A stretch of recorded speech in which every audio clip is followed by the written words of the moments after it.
ईश्वर के संचारी गुण वे हैं जिन्हें मनुष्य भी धारण कर सकते हैं, लेकिन केवल एक सीमित सीमा तक। ईश्वर के अप्राप्य गुण वे गुण हैं जो उसके लिए विशिष्ट है। मनुष्य देवत्व के अप्राप्य गुणों को साझा नहीं कर सकते। सीमित प्राणियों के रूप में मनुष्य ईश्वर के संचारी गुणों में भी उस हद तक साझा नहीं करेंगे जिस हद तक ईश्वर में वे गुण हैं। उदाहरण के लिए, ईश्वर प्रेम है। मनुष्य प्रेम कर सकता है, लेकिन हम ऐसा अपूर्णता से करते हैं। ईश्वर भी न्यायकारी है। मनुष्य में न्याय की भावना होती है और वह न्याय कर सकता है, लेकिन फिर भी ऐसा अपूर्ण तरीके से करता है। ईश्वर सृष्टि करता है। मनुष्य रचनात्मक है, लेकिन हम ईश्वर की तरह कुछ भी नहीं बना सकते। ईश्वर के कुछ अन्य संचारी गुण हैं: अनुग्रह, दया, अच्छाई, सच्चाई, तर्कसंगत विचार और सच्चा संबंध।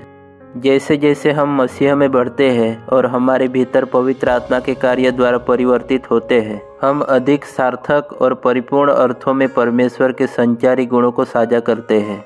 जब हम यीशु में विश्वास के माध्यम से परमेश्वर की कृपा से बचाए जाते हैं, तो हम नए बन जाते हैं। दूसरा कुरिन्थियों 5:17 में पौलुस बताता है, इसलिए यदि कोई मसीह में है तो वह नई सृष्टि है, पुरानी बातें बीत गई है, देखो सब बातें नई हो गई है।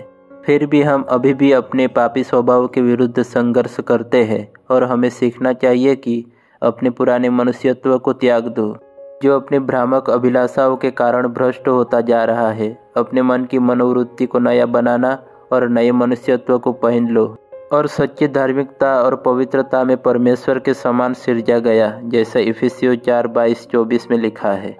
यह पवित्र आत्मा की परिपूर्णता के माध्यम से ही है कि हम प्रेम, आनंद, शांति, सहनशीलता, दया, भलाई, विश्वास योग्यता, नम्रता और आत्मा संयम जैसी विशेषताओं को प्रदर्शित करते हैं।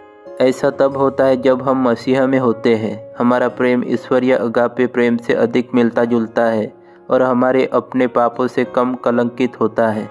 यह समझना महत्वपूर्ण है कि हम कभी भी पूरी तरह से परमेश्वर की तरह नहीं बन पाएंगे और किसी भी मायने में हम कभी भी परमेश्वर नहीं बन पाएंगे। परमेश्वर हमसे भिन्न है और फिर भी हम उसकी छवि में बने हैं और उसके पुत्र द्वारा छुटकारा दिलाया गया है। हमें पवित्र होने के लिए बुलाया गया है क्योंकि वह पवित्र है। फिर भी जानते हैं कि केवल वही पूरी तरह से पवित्र है। हम में कोई भी पवित्रता उसी से आती है। ईश्वर के संचारी गुणों में हमारी हिस्सेदारी उसकी महिमा के लिए है और यह हमारे लिए उसकी योजना और उसमें बने रहने में उसकी सक्षमता से संभव हुआ है। ईश्वर की अप्राप्य विशेषताएं वे विशेषताएं हैं जिन्हें उसके प्राणियों के साथ साझा नहीं किया जा सकता है। ईश्वर के अप्राप्य गुण ऐसी चीज़ें हैं जो केवल ईश्वर के पास ही हो सकती हैं और जो उसे सृष्टि से अलग बनाती है। उदाहरण के लिए, ईश्वर सर्वशक्तिमान, सर्वव्यापी, सर्वज्ञ, सप्रभु, उत्कृष्ट, अपरिवर्तनीय और स्वयंभू है। हम इन विशेषताओं को परिभाषित कर सकते हैं, लेकिन हम अक्सर उन्हें पूरी तरह से समझ नहीं पाते हैं और कभी भी उन्हें अपना नहीं कह सकते हैं। ईश्वर के अप्राप्य गुण ही ईश्वर को ईश्वर बनाते हैं। वे उसकी विशिष्ट विशेषताएं हैं जो केवल उसके पास है।